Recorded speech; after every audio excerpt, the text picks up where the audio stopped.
Hi friends, இன்னைக்கு என்ன செய்யலான்னு பார்க்கலாங்களா? நான் வந்து ஒரு கீ ரைஸ் தான் செய்ய போகிறேன். சிம்பிளான கீ ரைஸ் வந்து ஈஸியாக செம்மையாக சீக்கிரமாக செஞ்சிடலாம். அதுக்கு வந்து நெய் போட்டுக்கங்க. சாரி, இது வந்து ஒரு 50 கிராம் நெய் நினைக்கிறேன். நான் ஒரு இந்த கிளாஸால் 3 கிளாஸ் ஜீரக சம்பா ரைஸ் எடுத்து இந்த ஒரு 1/2 hour கழுவி ஊற வச்சுருக்கேன். இது கூட கொஞ்சம் எண்ணெயும் நம்ம சேர்த்துக்கலாம். இது வேர்கடலை எண்ணெய். வந்து ஃபுல்லாக வந்து நம்ம நெய்யிலே செய்ய முடியாது, ஏன்னா திகட்டிடும்.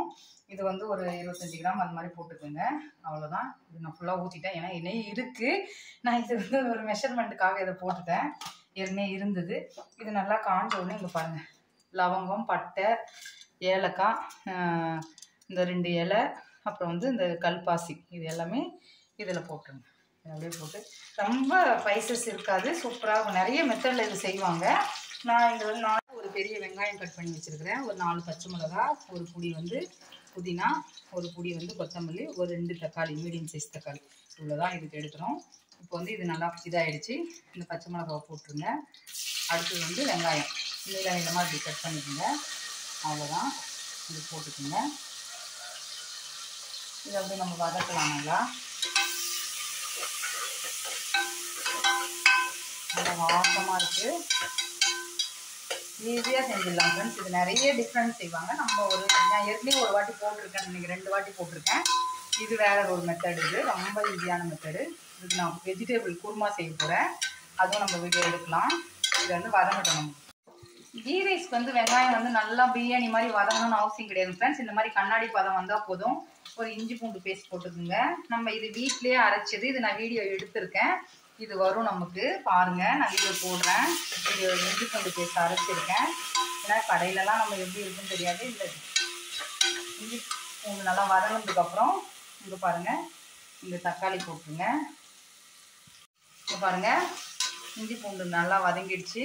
இப்போ வந்து தக்காளி, நான் அதில் கொஞ்சம் எப்பயுமே இஞ்சி பூண்டு பேஸ்ட்டில் வந்து மஞ்சத்தூளும் உப்பும் போட்டு அரைச்சிருக்கேன், அதனால் கொஞ்சம் கலராக தெரியும். ஒரு கைப்பிடி வந்து புதினா, ஒரு கைப்பிடி மல்லி, இது அப்படியே போட்டு இது நல்லா வதக்கிடுங்க. இங்கே பாருங்கள் ஃப்ரெண்ட்ஸ், தக்காளியும் ஓரளவுக்கு வதங்கிடுச்சு. இப்போ வந்து உப்பு போட்டுக்குங்க. உங்களுக்கு கொஞ்சம் சீக்கிரம் இன்னும் கொஞ்சம் இருக்கிறதையும் வதங்கிடும். நான் வந்து இந்த கிளாஸால் வந்து 3 கிளாஸ் அரிசி எடுத்திருக்கேன். இதில் வந்து 1க்கு 1.5 வைங்க, நல்லா கரெக்டாக இருக்கும். இல்லைன்னா நான் வந்து ஒரு 1/2 கிளாஸ் சேர்த்து வைப்பேன். எனக்கு கொஞ்சம் வந்து இதுவாக இருக்கணுன்றதுக்காக அப்படி வைப்பேன். நான் 5 கிளாஸ் தண்ணி எடுக்கிறேன். இதில் நல்ல தண்ணி தான். இதை எடுத்து 5 கிளாஸ் நான் வச்சுருக்கேன்.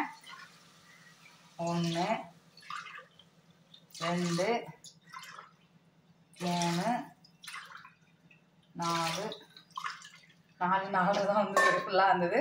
இதில் வந்து நீங்கள் 5 ஊற்றிக்கிங்க. இந்த அரிசி கழுவின தண்ணி இருக்கு இல்லைங்களா, இதை கூட ஊற்றிக்கலாம். ஏன்னா நான் எப்பவுமே அப்படி தான். இந்த தண்ணி வந்து நமக்கு கொதிக்கட்டும். கொதிச்சதுக்கப்புறம் நம்ம அரிசி போட்டு குக்கரில் கூட தாளித்து ஒரு விசில் விடலாம் ஃப்ரெண்ட்ஸ். நான் வந்து இன்னைக்கு இது குக்கர் தான், ஆனால் வந்து விசில் போட மாட்டேன், அப்படியே இது பண்ணிவிடுவேன். இது கொதிக்கட்டும். நம்ம இங்கே பாருங்கள் ஃப்ரெண்ட்ஸ், நல்லா தண்ணி கொதிக்குது. இப்போ வந்து நம்ம அரிசி போட போகிறோம். அரிசி போட்டுட்டு நம்ம உப்பு செக் பண்ணிக்கலாம். நான் சீரக சம்பா ரைஸ் தான் எடுத்திருக்கேன், ஒரு 1/2 hour ஊற வச்சுருக்கேன். நீங்கள் எந்த ரைஸ் வேணாலும் எடுத்துங்க, பாஸ்மதி ரைஸ், நல்லா பொன்னி அரிசி இருந்தால் கூட நல்லாயிருக்கும். கொஞ்சம் தண்ணி நான் ஊற்ற தான் செய்கிறேன். எனக்கு வந்து சாதம் கொஞ்சம் எப்பவுமே மெத்துன்னு இருக்கணும் ஃப்ரெண்ட்ஸ், அப்போ தான் எனக்கு ரொம்ப பிடிக்கும். அதனால் நீங்கள் வந்து கரெக்டாக வச்சுக்கோங்க, சரிங்களா?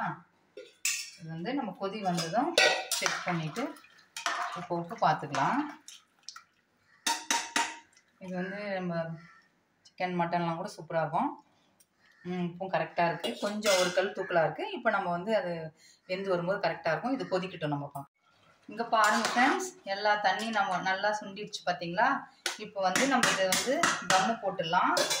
வச்சுட்டு சிம்மில் வச்சு ஒரு 10 minutes இப்படி வச்சு மூடி ஒரு 10 minutes வச்சுட்டு அதுக்கப்புறம் பார்க்கலாம். இங்கே பாருங்கள் ஃப்ரெண்ட்ஸ், தம்லேருந்து எடுத்தாச்சு. இங்கே பாருங்கள், நான் ஏற்கனவே கொஞ்சம் கிளறிட்டேன். அவ்வளோதான். இங்கே பாருங்கள் எவ்வளோ சூப்பராக வந்துருக்கு பார்த்தீங்களா? ஒரு 10 minutes அப்படி விட்டிங்கன்னா அப்படியே உதிரி உதிரியாக வந்துடும். செம்ம டேஸ்ட்டாக இருக்குங்க ஃப்ரெண்ட்ஸ். அவ்வளோதான் ஃப்ரெண்ட்ஸ், ஈஸியான வந்து நெய் சாதம் ரெடி ஆகிடுச்சு. லைக் பண்ணுங்கள், ஷேர் பண்ணுங்கள், சப்ஸ்கிரைப் பண்ணுங்கள். வீட்டில் செஞ்சு பாருங்கள், எப்படி வந்ததுன்னு சொல்லுங்கள். Bye friends.